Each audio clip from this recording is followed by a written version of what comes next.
সুপ্রিয় শিক্ষার্থীরা, সপ্তম শ্রেণীর সুপ্রিয় শিক্ষার্থীরা, তোমরা দেখো যে তোমাদের উত্তরপত্র আমাদের হাতে সম্পূর্ণটা রয়েছে। তোমরা একটু মনোযোগ দিয়ে দেখবে, না হলে কিন্তু বুঝতে পারবে না। কারণ এটা বুঝো যে তোমাদের এটা ম্যাথ এক্সাম। প্রতিটি প্রশ্ন আমি তোমাদের ধরে ধরে বুঝিয়ে দিচ্ছি।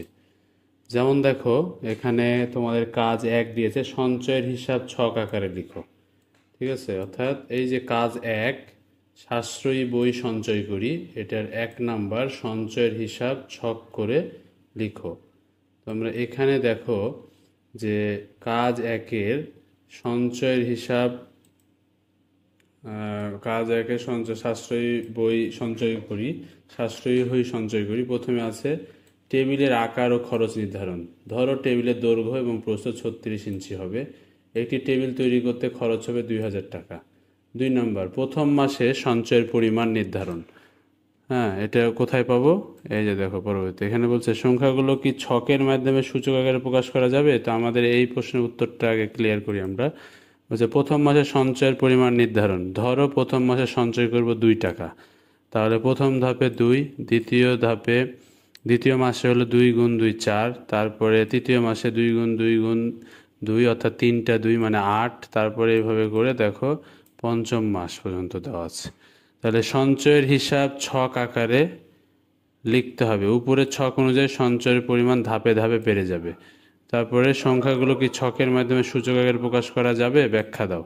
হ্যাঁ, সংখ্যাগুলো সূচক আকারে প্রকাশ করা যাবে। প্রথম মাসে সঞ্চয়ের পরিমাণ a হলে দ্বিতীয় মাসে হবে a স্কোয়ার, তৃতীয় মাসে হবে a কিউব, এভাবে ধাপে ধাপে a to the power n পর্যন্ত পৌঁছাবে। এখানে n হলো যাদের সংখ্যা এবং a হলো প্রথম মাসে সঞ্চয়ের পরিমাণ। এরপরে পঞ্চম মাসে তোমার সঞ্চয়ের পরিমাণ কত টাকা হবে? প্রথম মাসে সঞ্চয় করলো 2 টাকা, তাহলে পঞ্চম মাসে সঞ্চয়ের পরিমাণ হবে 2 টু দি পাওয়ার 5, তাহলে 32 টাকা। এরপরে 4 নাম্বার, তোমার পরিকল্পনা অনুযায়ী টেবিলটি তৈরি করতে কত মাস সঞ্চয় করার প্রয়োজন হবে? টেবিলের খরচ 2000 টাকা, তাহলে সঞ্চয়ের প্রথম মাস 2 টাকা সঞ্চয় করলে ধারাবাহিকভাবে কত মাস সঞ্চয় করতে হবে তা বের করার জন্য নিচের হিসাবটা দেখো। প্রথম মাসে, দ্বিতীয় মাসে 2 স্কোয়ার 4 টাকা, প্রথম মাসে 2 টাকা, তৃতীয় মাসে কিউব 8 টাকা, এইভাবে করে প্রতি মাসে যত আসবে সেটা হলো উপরে পাওয়ার হবে। তাহলে দেখো ঠিক 11তম মাসে যে 2048 টাকা, এইভাবে একাদশ মাসে সঞ্চয়ের মোট পরিমাণ 2048 টাকা, যা টেবিল তৈরির খরচ 2000 টাকা বেশি, 2000 টাকার বেশি। তাহলে টেবিল তৈরি করতে 11 মাস সঞ্চয় করার প্রয়োজন হবে। ঠিক আছে, অর্থাৎ আমাদের কত মাস সঞ্চয় করতে প্রয়োজন হবে, অর্থাৎ তোমাদের এই 1 নাম্বার কাজটা আমাদের ক্লিয়ার হয়ে গেল। এবার 2 নম্বরে দেখো পরিমাপে দক্ষতা বাড়ায়। ঠিক আছে, পরিমাপে দক্ষতা বাড়ায় তৈরিকৃত মডেলটি কী ধরনের জ্যামিতিক আকৃতি চিহ্নিত করো, এই টপিকটা দেখো। তাহলে এখন এখানে দেওয়া আছে দেখো, সাশ্রয়ী হয়ে সঞ্চয় করি। ধরা যাক টেবিলের দৈর্ঘ্য L, প্রস্থ W, অর্থাৎ L সমান W সমান 36 ইঞ্চি, অ্যান্ড টেবিলের একটি পৃষ্ঠের ক্ষেত্রফল L প্লাস W 36 গুণ 36 সমান 1236 বর্গ ইঞ্চি। এখন ধরা যাক ঘনকটির একক বাহুর দৈর্ঘ্য A সমান 5 সেমি। এখানে তোমাদের কাজ 2-এ এটা বলা আছে। দেখো এখানে কি বলেছে, তৈরিকৃত মডেলটির আয়তন এটির তলের ক্ষেত্রফল নির্ণয় করো। তাহলে এখানে এটার ব্যাখ্যায় দেওয়া হয়েছে যে তৈরিকৃত মডেলটির একটি পৃষ্ঠের ক্ষেত্রফল, হ্যাঁ, A গুণ A সমান 5 গুণ 5 অর্থাৎ 25 বর্গ সেমি। টেবিলটি একটি পৃষ্ঠের ক্ষেত্রফল ও তৈরিকৃত মডেলটি একটি পৃষ্ঠের ক্ষেত্রফলের অনুপাত। টেবিলটির একটি পৃষ্ঠের ক্ষেত্রফল বাই হলো তৈরিকৃত মডেলটির একটি পৃষ্ঠের ক্ষেত্রফল, 1296/25 সমান 51.84। টেবিলটি একটি পৃষ্ঠের ক্ষেত্রফল ও তৈরিকৃত একটি মডেলের পৃষ্ঠের ক্ষেত্রফল 51.84 অনুপাত 1। তাহলে দেখো টেবিলটি সমগ্র পৃষ্ঠের ক্ষেত্রফলের সাপেক্ষে তৈরিকৃত মডেল সমগ্রের ক্ষেত্রফলকে শতকরায় প্রকাশ। এখন টেবিলটির 6টা পৃষ্ঠ আছে, তাহলে 6টা পৃষ্ঠ মানে 6 গুণ 1296 অর্থাৎ 7776 বর্গ ইঞ্চি। তৈরিকৃত মডেলটির সমগ্র পৃষ্ঠতলের ক্ষেত্রফল, ঘনকটির 6টি পৃষ্ঠ আছে, তৈরিকৃত মডেলটির সম্পূর্ণ পৃষ্ঠতলের ক্ষেত্রফল 6 গুণ 25 সমান 150 বর্গ সেন্টিমিটার। ঠিক আছে, শতকরায় প্রকাশ, শতকরায় ক্ষেত্রফল, তৈরিকৃত মডেলটির সম্পূর্ণ ক্ষেত্রফল পৃষ্ঠতল ক্ষেত্রফল বাই হলো টেবিলটির সম্পূর্ণ পৃষ্ঠতলের ক্ষেত্রফল গুণ 100। এইভাবে করলে কাটাকাটি দিয়ে 100 যদি করো তাহলে দেখবো 1.93% হবে। তাহলে তৈরিকৃত মডেলটির সমগ্র পৃষ্ঠতলের ক্ষেত্রফল টেবিলটির সমগ্র পৃষ্ঠতলের ক্ষেত্রফলের সাপেক্ষে প্রায় 1.93%। এরপরে কাজ 2 দেখো, বলছে পরিমাপে দক্ষতা বাড়ায় কাজ 2-এ। ঠিক আছে, পরিমাপে দক্ষতা বাড়ায় কাজ 2-এ।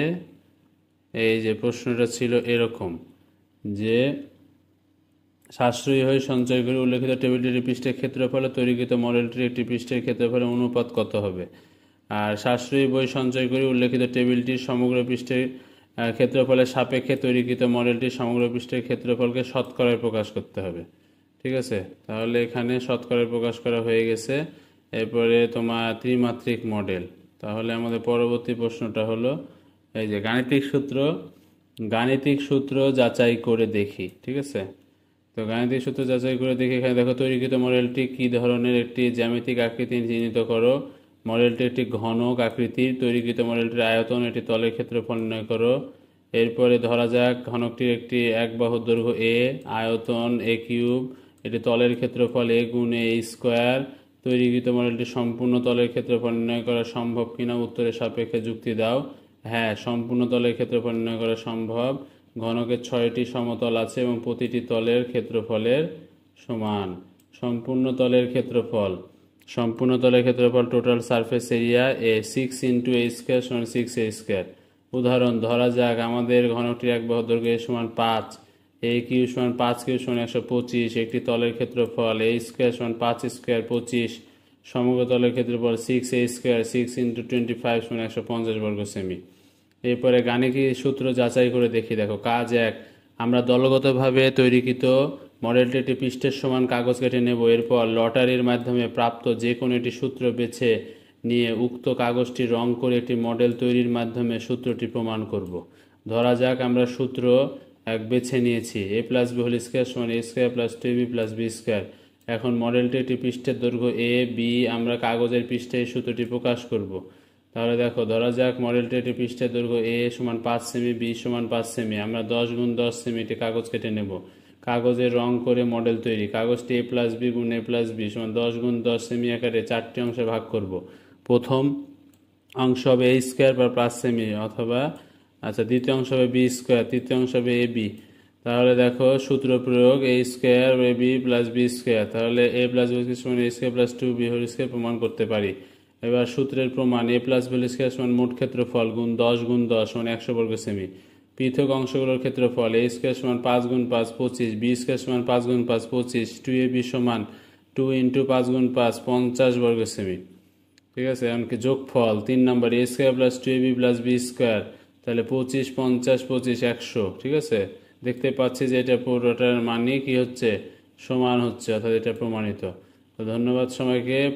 পুরো ভিডিও ভালো করে দেখে ভিডিওটি কেমন লাগলো জানাবে। আর এরকম ধরনের ভিডিও পেতে হলে এবং প্রশ্নের উত্তর ভালো মতো পেতে হলে অবশ্যই চ্যানেলটি সাবস্ক্রাইব করতে হবে।